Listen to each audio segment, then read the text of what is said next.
Salam, bugün sizlərlə necə cheesecake hazırlanmamalı olduğunun videosunu göstərəcəm. Ürəyiniz istəyən bir peçenyeni xırda-xırda bu şəkildə doğrayırıq. Üzərinə 3 xörək qaşığı süd, üzərinə 100 qram ərizilmiş çörək yağını əlavə edirik və blenderda yaxşıca əzirik.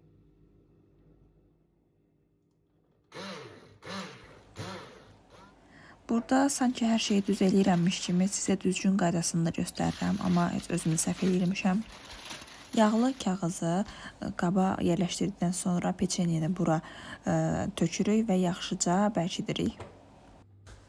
Bizə lazımdır 500 qram krem pendir və 150 qram smetan.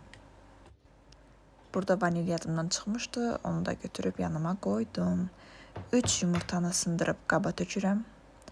Üzərinə 1 stəkan peso əlavə edirəm. Axşam saat 11 olduğu üçün blenderdən istifadə etməyib əlimlə qarışdırmaq istədim. 1 saat qapağını açmağa çalışıram krem pendirin. 2000 years later. Və deyəsən yavaş-yavaş açıram. Krem pendir olaraq siz labnedən də istifadə edə bilərsiniz. Mən Philadelphia'dan istifadə etdim. Burada gördüm ki, əllə qarışdırılası deyil. Üzərinə 150 qram smetana əlavə edib vanilini tökdükdən sonra heç kim oyanmaması üçün dua edərək blendera qoşub hamını oyatdım. Ürək rahatlığı ilə hamı oyatdıqdan sonra yaxşıca qarışdırdığım bu qarışımı peçenyenin üzərinə əlavə edirəm. Əvvəlcədən 150 dərəcədə qızdırdığım sobaya qoyuram və 1 saat gözləyirəm. Bu sırada kremi hazırlamağa başlayıram. Güya ki, mən acı şokoladdan istifadə etdim və süd, üzərinə də hələ bir smetan da əlavə eləmişəm, çox eləməyərdim və belə oldu. Səhərə qədər soyuducuda gözlətdikdən sonra qabın kənarlarını açdım və bağladım.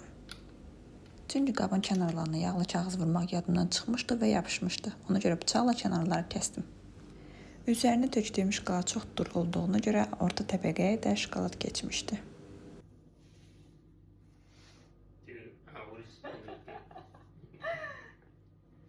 Səndimi mikserlə yaxşı qarışdırmamışmışam, amma uzaqdan baxanda cheesecake-ə oxşuyur.